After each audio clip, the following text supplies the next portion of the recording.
Assalamualaikum warahmatullahi wabarakatuh. Bismillahirrahmanirrahim. Hari ini kita akan belajar tentang perkembangbiakan. Perkembangbiakan pada makhluk hidup ada tiga, yaitu pada manusia, hewan, dan juga tumbuhan. Namun pada pembahasan kali ini akan kita bahas perkembangbiakan pada tumbuhan saja. Secara garis besar, perkembangbiakan tumbuhan dibagi menjadi dua, yaitu secara generatif dan vegetatif. Anak-anak bisa lihat pada layar. Perkembangbiakan secara generatif menggunakan alat yang disebut dengan bunga. Kemudian dari bunga itu dihasilkan bakal biji, dan biji itu juga biasa disebut sebagai alat perkembangbiakan generatif pada tumbuhan.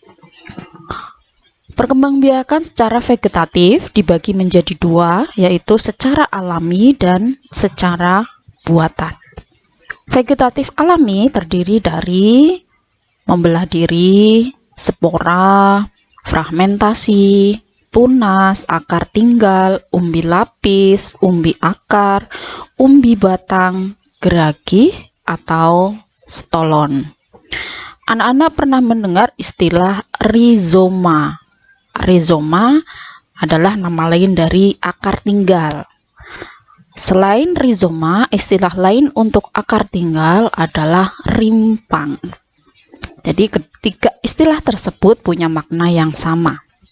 Selanjutnya, perkembangbiakan vegetatif secara buatan terdiri dari cangkok, stek, runduk, dan terakhir adalah kultur jaringan. Mungkin anak-anak melihat ada mengenten dan okulasi. Di situ ada yang mengkategorikan ke dalam perkembangbiakan vegetatif, namun sebenarnya lebih cenderung kepada peningkatan kualitas tumbuhan menjadi lebih baik. Jadi ada peningkatan kualitas saja. Jadi nanti yang Bu Guru contohkan hanya pada mencangkok, stek, merunduk, dan kultur jaringan saja. Perkembangbiakan generatif adalah perkembangbiakan melalui biji yang dihasilkan oleh bunga.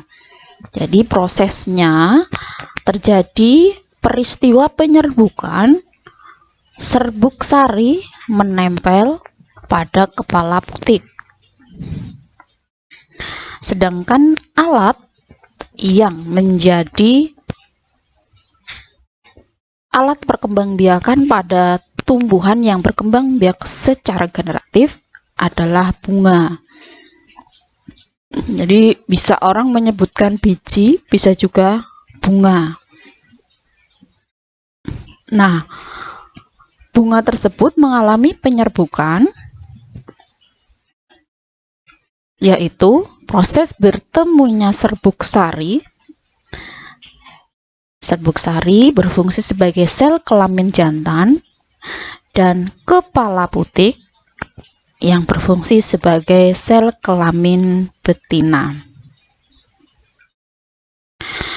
Untuk mengetahui bagian tumbuhan pada bunga yang manakah yang disebut sel kelamin jantan dan sel kelamin betina, perhatikan secara teliti manakah yang berfungsi sebagai sel kelamin jantan maupun sel kelamin betina, meskipun ada bagian lain yang juga menjadi bagian dari bunga.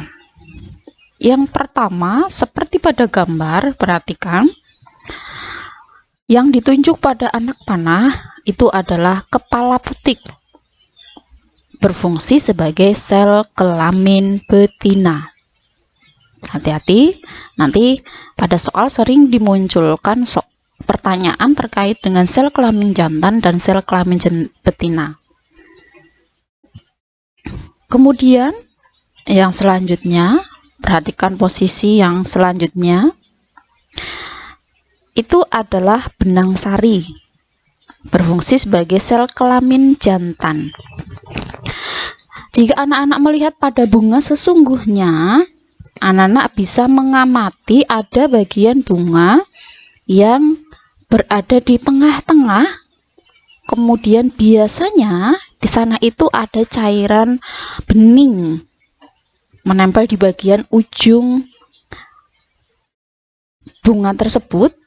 Di bagian bunga tersebut cairan bening.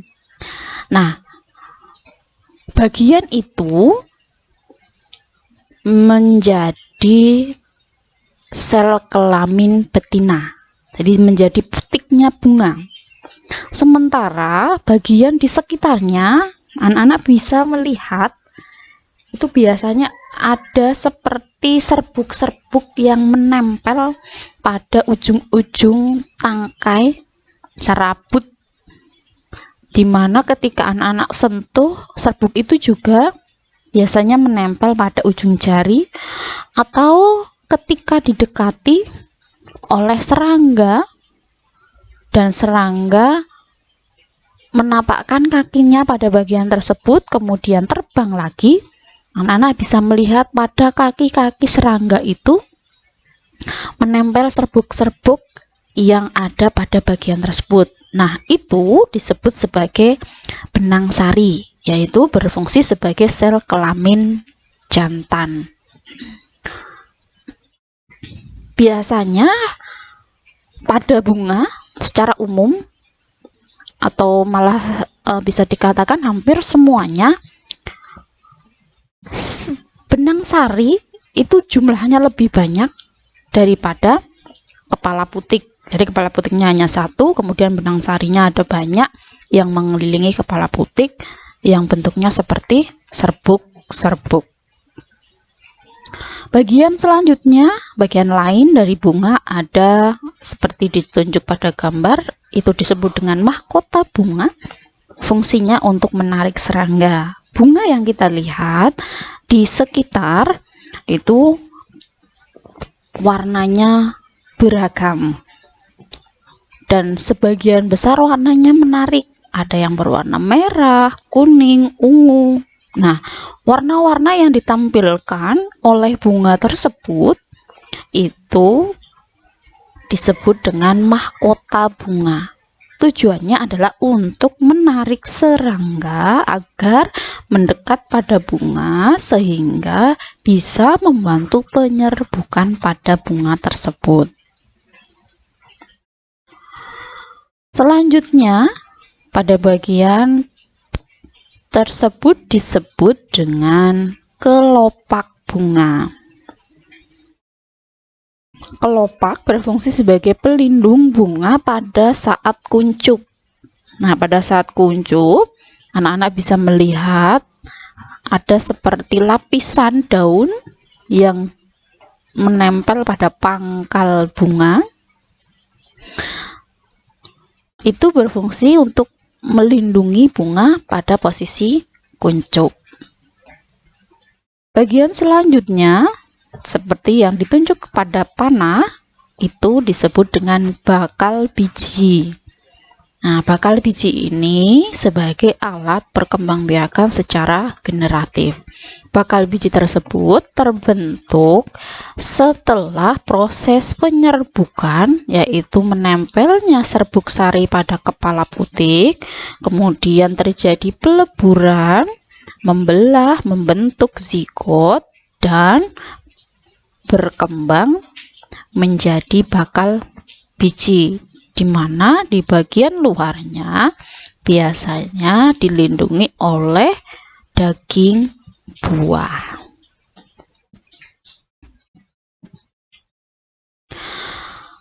Perkembangbiakan yang kedua pada tumbuhan yaitu perkembangbiakan vegetatif secara perkembangbiakan vegetatif. Vegetatif ada dua, yang pertama secara alami, yaitu terdiri dari membelah diri, spora, fragmentasi, tunas, akar tinggal, umbi lapis, umbi akar, umbi batang, geragi atau stolon.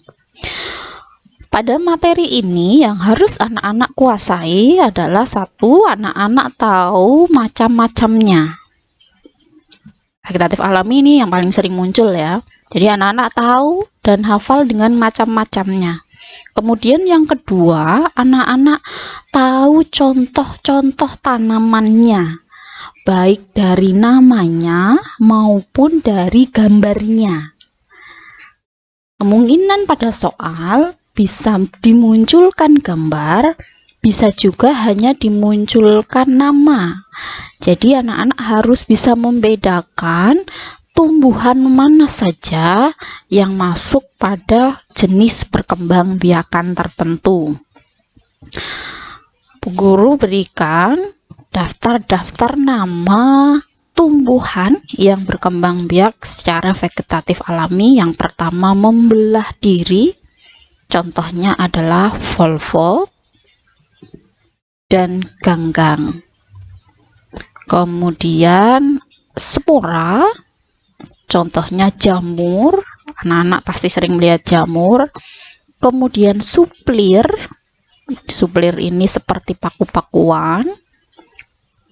Anak-anak bisa melihat di embung, di pinggiran tembok sebelah timur. Di sana banyak jenis suplir-supliran. Kemudian ada paku-pakuan. Paku-pakuan itu juga mirip dengan suplir, hanya dari segi bentuknya saja, tapi bagiannya tidak jauh berbeda dengan suplir. Kemudian ada ekor kuda, ada pakis, ada lumut. Itu adalah tumbuhan yang berkembang biak dengan spora. Fragmentasi yaitu berkembang biak dengan cara memotong-motong diri dan potongannya berkembang menjadi individu baru. Contoh makhluk hidupnya adalah Oscillatoria sp. Ada yang menulis lengkapnya seperti itu. Dan jenisnya hanya ada satu. Kemudian selanjutnya tunas. Contohnya adalah bambu. Anak-anak bisa membayangkan atau bisa melihat secara langsung ada tunas bambu pada bagian dapur bambu, dapuran bambu. Nah, itu contoh dari tumbuhan yang berkembang biak dengan cara tunas. Kemudian pisang, pakis haji, asparagus, tanaman seri rezeki, nanas, serai, tebu, rumput gajah, nipah, dan palem. Ada juga yang menyebutkan salak. Nah, salak itu punya dua macam alat perkembangbiakan, yaitu bisa dengan tunas, bisa juga dengan biji. Selanjutnya akar tinggal. Contoh tanaman yang berkembang biak dengan akar tinggal yaitu jahe, kunyit, kencur, sansevieria. Anak-anak tahu sansevieria itu apa? Sansevieria sama dengan lidah mertua. Kemudian ganyong, temulawak, dan alang-alang. Umbi lapis, contohnya adalah bawang merah, bawang putih, bawang bombay, bunga tulip, bunga bakung, dan bunga lili. Umbi akar yaitu ubi jalar, bengkoang, lobak, dan bunga dahlia. Umbi batang, kentang ya, ketela rambat, gembili, dan talas. Besi ralat terkait dengan ketela rambat. Ketela rambat ini sama dengan ubi jalar ya. Bu Guru ralat pada ketela rambat itu perkembangbiakannya dengan umbi batang, jadi bukan umbi akar. Umbi batang, tumbuhan yang berkembang biak dengan umbi batang itu kentang, ketela rambat, atau ubi jalar, gembili, dan talas. Dan yang terakhir dengan cara geragi atau stolon, contohnya stroberi, pegagan, rumput teki, semanggi, arbei, dan enceng gondok. Dari sekian banyak contoh tumbuhan berkembang biak secara vegetatif alami, pasti anak-anak tidak semuanya tahu bentuk dari masing-masing tumbuhan tersebut. Anak-anak bisa mencarinya di internet untuk bisa mengetahui tanamannya seperti apakah dari tanaman. Misal anak-anak belum pernah melihat pakis haji, seperti apa tuh pakis haji, anak-anak bisa cari di internet untuk bisa mengetahui bentuknya seperti apa, supaya ketika nanti muncul gambar, anak-anak tidak asing dengan jenis tanaman tersebut. Kita lanjutkan. Berikut Bu Guru tampilkan beberapa saja contoh dari tanaman yang berkembang biak secara vegetatif alami. Gambar itu adalah pegagan. Tadi pegagan berkembang biak dengan cara geragih atau stolon. Jadi perhatikan jenis akarnya, bagian akarnya itu menjulur dan terkait antara satu individu dengan individu selanjutnya. Kemudian cocor bebek ini dengan tunas, namun cocor bebek ini punya cara perkembangbiakan beda dengan pisang. Meskipun pisang itu dengan tunas, untuk cocor bebek tidak hanya tunas biasa, tetapi tunasnya adalah tunas daun atau tunas adventif. Selanjutnya umbi lapis seperti bawang-bawangan, kemudian tunas. Nah, beda ya antara tunas pada cocor bebek dan tunas pada pisang atau bambu. Kemudian oscillatoria. Nah, ini terpotong-potong menjadi beberapa bagian, potongan itu menjadi individu baru. Volvox. Jadi volvox itu tumbuhan tingkat rendah. Tingkat rendah itu bentuknya kecil, kemudian dia akan membelah menjadi dua dan masing-masing membentuk individu baru. Akar tinggal atau rizoma atau rimpang. Nah, ini ciri dari tumbuhan yang berkembang biak dengan spora. Pada bagian daunnya terdapat kotak-kotak spora. Jika dilihat seperti serbuk-serbuk kecil yang menempel pada daun yang berfungsi sebagai alat perkembangbiakannya. Kemudian jamur, nah, sporanya ada di bagian bawah. Jika dilihat mungkin sangat kecil ya. Kalau anak-anak pernah memperhatikan ibu membeli jamur tiram, itu sulit sekali dilihat bagian sporanya. Namun anak-anak perlu ketahui bahwa tumbuhan jamur berkembang biak dengan spora. Dan yang terakhir adalah kentang, yaitu berkembang biak dengan umbi batang. Selanjutnya vegetatif buatan terdiri dari mencangkok, setek, merunduk, dan kultur jaringan. Mencangkok dilakukan pada tumbuhan yang berkambium dan berkayu. Jadi tidak semua tumbuhan bisa dicangkok dan dikembangkan dengan cara tersebut. Contoh, buah kelapa. Kelapa itu tidak bisa dicangkok karena jenisnya tidak berkayu, tapi serbuk ya. Kalau digergaji itu wujudnya bagian tengah, bagian kayunya itu titik-titik. Jadi berbeda dengan tanaman mangga, jambu, rambutan, kelengkeng, itu strukturnya berbeda. Kemudian mencangkok ini punya kelebihan, yaitu tanamannya cepat berbuah, kemudian sifatnya sama dengan induknya. Jadi ketika tanaman yang dicangkok menghasilkan buah manis, maka hasil tanaman baru juga akan menghasilkan buah yang manis pula. Namun ada kekurangannya, yaitu akarnya berupa akar serabut, sehingga jenis tanaman ini lebih mudah tumbang apabila terkena angin yang besar.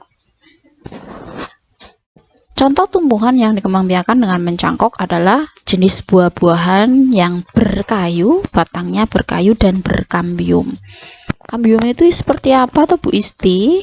Anak-anak pernah melukai batang tanaman, kemudian dari sayatan yang dilakukan pada batang itu keluar cairan berwarna putih dan lengket atau bening dan lengket, bermacam-macam ya kambiumnya, ada yang berwarna bening, ada yang berwarna putih. Ketika disentuh lengket, nah itu adalah kambium dari tanaman berkayu. Selanjutnya stek. Stek itu dilakukan dengan cara menancapkan bagian potongan batang tanaman. Kelebihannya lebih cepat berbuah dan lebih cepat memperbanyak individu baru. Contohnya singkong, bougainville. Tanaman itu anak-anak tentu tidak asing ya. Ketika kita potong satu batang tanaman singkong, kemudian dibagi menjadi beberapa bagian dan kita tancapkan, maka masing-masing dari potongan batang itu akan tumbuh menjadi individu baru. Jadi cepat sekali untuk memperbanyak tanaman baru dengan cara ini. Kemudian yang selanjutnya runduk. Runduk atau bisa juga disebut merunduk dilakukan pada tumbuhan dengan ciri memiliki ranting yang lentur. Kemudian ranting ini dirundukkan ke tanah dan ditimbun dengan tanah sehingga keluar akar, dan selanjutnya siap dipotong untuk dipindah ke tempat tanam, ke lingkungan yang baru, ke tempat tanam yang baru untuk tumbuh menjadi individu baru. Contohnya yaitu pada tanaman apel dan melati. Yang terakhir, kultur jaringan dilakukan dengan mengambil jaringan tumbuhan dan menggunakan perlakuan khusus untuk bisa mengembangkannya menjadi individu baru. Contoh tanamannya yaitu pada wortel. Nah, kali ini pada gambar anak-anak bisa melihat contoh gambar perkembangbiakan tumbuhan secara vegetatif buatan, yaitu stek. Itu pada tanaman singkong ya. Jadi batangnya dipotong kemudian ditancapkan pada tanah. Selanjutnya merunduk.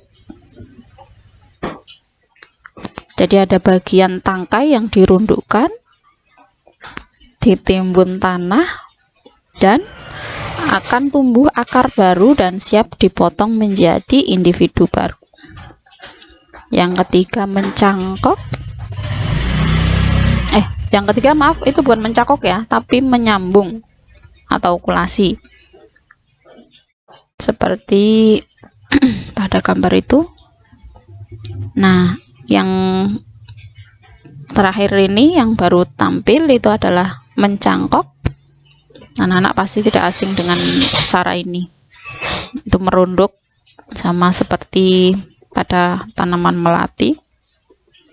Dan kultur jaringan. Nah, cirinya gampang sekali untuk membedakan kultur jaringan dengan jenis perkembangbiakan yang lainnya.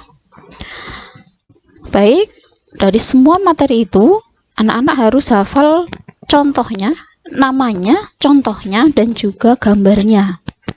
Jadi kemungkinan yang muncul pada soal bisa jenis gambarnya, bisa namanya, juga bisa jenis atau contohnya. Nah, berikut beberapa soal yang mungkin muncul, tipe soal yang mungkin muncul tentang perkembangbiakan tumbuhan. Contoh seperti soal nomor 1. Kemarin muncul dan ternyata lumayan banyak yang masih salah dalam pengerjaan soal ini. Bagian yang berfungsi sebagai sel kelamin jantan dan betina pada gambar secara berturut-turut adalah hati-hati. Ketika ketemu soal seperti ini, yang ditanyakan pada soal yang pertama adalah sel kelamin jantan. Jadi urutannya nomor yang ditunjukkan adalah sel kelamin jantannya dulu, baru sel kelamin betina. Kemudian yang kedua, disajikan tabel atau disajikan daftar nama tumbuhan, ditanyakan tumbuhan yang berkembang biak dengan cara tertentu. Yaitu tadi, anak-anak harus hafal contoh dari tanaman yang berkembang biak dengan cara tertentu. Yang ketiga, dengan menanyakan cara perkembangbiakannya, pada pilihan anak-anak memilih kelompoknya sesuai dengan yang ditanya. Pada soal nomor 3 ditanya dengan umbi lapis, jadi anak-anak harus tahu semua tanaman yang berkembang biak dengan umbi lapis. Yang keempat, ada gambar. Nah, di gambar itu anak-anak diminta menyebutkan tanaman apa sajakah yang berkembang biak seperti gambar. Nah, jadi anak-anak harus tahu gambar itu perkembangbiakannya dengan cara apa dan contohnya apa untuk bisa menjawabnya. Kemudian memasangkan. Ini lebih rumit. Jadi anak-anak harus bisa menjodohkan nama tumbuhan beserta cara perkembangbiakannya. Nah, itu adalah contoh-contoh tipe soal yang muncul pada materi perkembangbiakan tumbuhan. Ingat, anak-anak harus menguasai satu, nama-nama cara perkembangbiakan, baik secara vegetatif alami maupun buatan. Kemudian yang kedua, hafal contoh dari masing-masing cara perkembangbiakan. Kemudian yang ketiga, hafal gambar dari cara perkembangbiakan. Tetap semangat belajar, masih ada waktu untuk menempuh ujian dengan hasil yang maksimal. Wassalamualaikum warahmatullahi wabarakatuh.